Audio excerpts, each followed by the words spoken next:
हाँ तो भैया यहाँ हम आए हैं स्वच्छ भारत मिशन के तहत। जी हाँ, स्वच्छता के विषय में नुक्कड़ नाटक के माध्यम से अनेकों प्रकार की जानकारियां देने, जिससे आपको हमें समस्त जनता को लाभ और फायदा उपलब्ध हो, यानी कि पाप को। तो शुरुआत करते हैं नुक्कड़ नाटक की। अखबार देख रहे हो, हर स्वच्छ अभियान के बारे में लिखा हुआ है। तो जगह जगह पे टूटने से या फिर उसका खाने के छुट्टे जैसे टीचर रंगी फेंकना या कूड़ा कचरा करना, ये सारी चीज़ें नहीं करनी। अरे टपलू और बबलू, क्या हाल चाल है दोनों के? क्या बात है, आज दोनों के दोनों अखबार पढ़ रहे हैं? क्या खबर निकली है? स्वच्छ अभियान के बारे में निकली हुई है। क्या निकली है? थूकना, सिगरेट पीना या गंदगी फैलाना या पेशाब करते हुए पाया जाना, उस पर जुर्माना लग सकता है। अच्छा, तो ये सब क्या बातें हैं?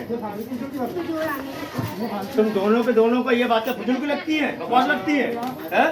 तुम्हें मालूम है कि स्वच्छता अभियान के दौरान अगर कोई भी व्यक्ति किसी नाजायज तरीके से, गलत तरीके से थूकता हुआ पाया गया, या फिर इसके अन्यथा कहीं गंदगी फैलाता हुआ या कहीं पेशाब करता हुआ पाया गया, तो उस व्यक्ति में जुर्माना है। इसके लिए लोगों की आसानी के लिए दो कूड़ेदानी यानी कि डस्टबिन लगाए गए हैं हर जिले में, हर क्षेत्र में, हर गली नुक्कड़ चौराहे पे, हर बाजार के चौराहे पे भी लगाए गए हैं। इसमें एक का रंग है नीला, दूसरे का है हरा। क्या है? एक का नीला, दूसरे का क्या हरा। है? एक का नीला, दूसरे का हरा। क्या है? एक का नीला, एक का रंग है नीला, दूसरे का है हरा। जो नीले रंग का डस्टबिन है उसमें डालना है हमें सूखा कूड़ा। क्या डालना है? सूखा कूड़ा। और जो हरे रंग का कूड़ेदान है उसमें कौन सा कूड़ा डालना है? गीला कूड़ा। गीला कूड़ा। इसके अलावा एक नंबर भी नियुक्त हुआ है, 1533। क्या नंबर नियुक्त हुआ है? 1533। क्या नंबर नियुक्त हुआ है? 1533। 1533 यानी कि 1533। जैसे ही आप इस नंबर पर संपर्क करते हैं, आपको स्वच्छता संबंधी सारी जानकारियां घर बैठे निःशुल्क में प्राप्त होती है। क्या होती है?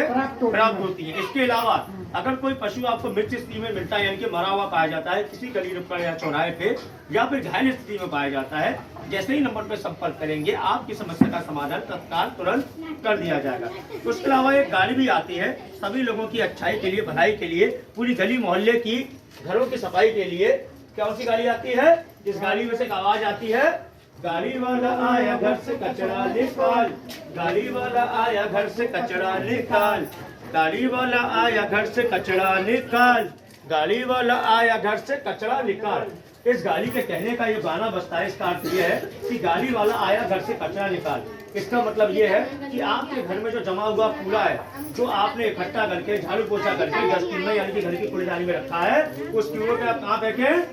कचरे वाली गाड़ी में। उसके अलावा एक ऐप भी दी गया है, स्वच्छता ऐप। कौन सा है? स्वच्छता ऐप। इस स्वच्छता ऐप को जितने भी अर्थ ये है कि गाड़ी वाला आया घर से कचरा निकाल। इसका मतलब ये है कि आपके घर में जो जमा हुआ कूड़ा है, जो आपने इकट्ठा करके झाड़ू पोछा करके डस्टबिन में यानी कि घर की कूड़ेदानी में रखा है, उस कूड़े को आप कहाँ फेंकें?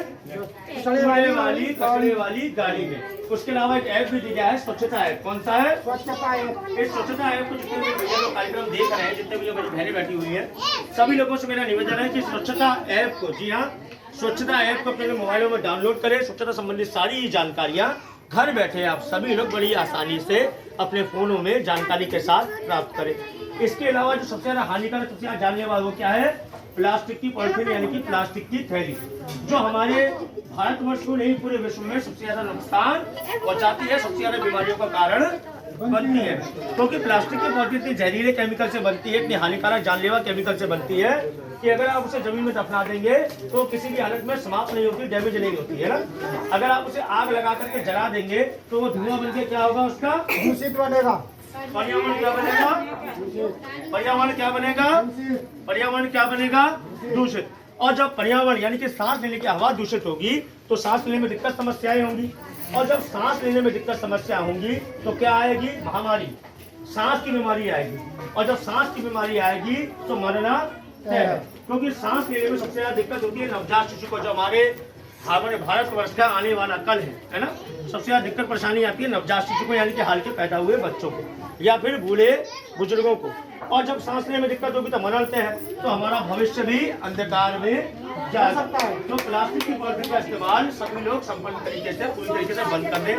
प्लास्टिक की थैली के इस्तेमाल की जगह हम कागज की थैली का, जी हाँ, कागज की थैली का इस्तेमाल करते हैं या फिर कपड़े की थैली का इस्तेमाल कर सकते हैं। अगर आप लोगों को बनाना नहीं आता है तो आप दुकानों पे भी प्लास्टिक की थैलियों से बेहद कम दरों पे, यानी कि बहुत कम पैसों में कपड़े की थैली, कागज की थैलियाँ आपको बाजार में उपलब्ध होंगी। देखिए, इस कार्यक्रम को दिखाया जा रहा है स्वच्छ भारत अभियान के तहत। जब तक इस कार्यक्रम में आप लोग सभी लोग हमारा मिलकर समर्थन नहीं करेंगे, कंधे से कंधा मिला के नहीं चलेंगे, तब तक इस स्वच्छता अभियान को किसी भी हालत में कामयाब नहीं किया जा सकता।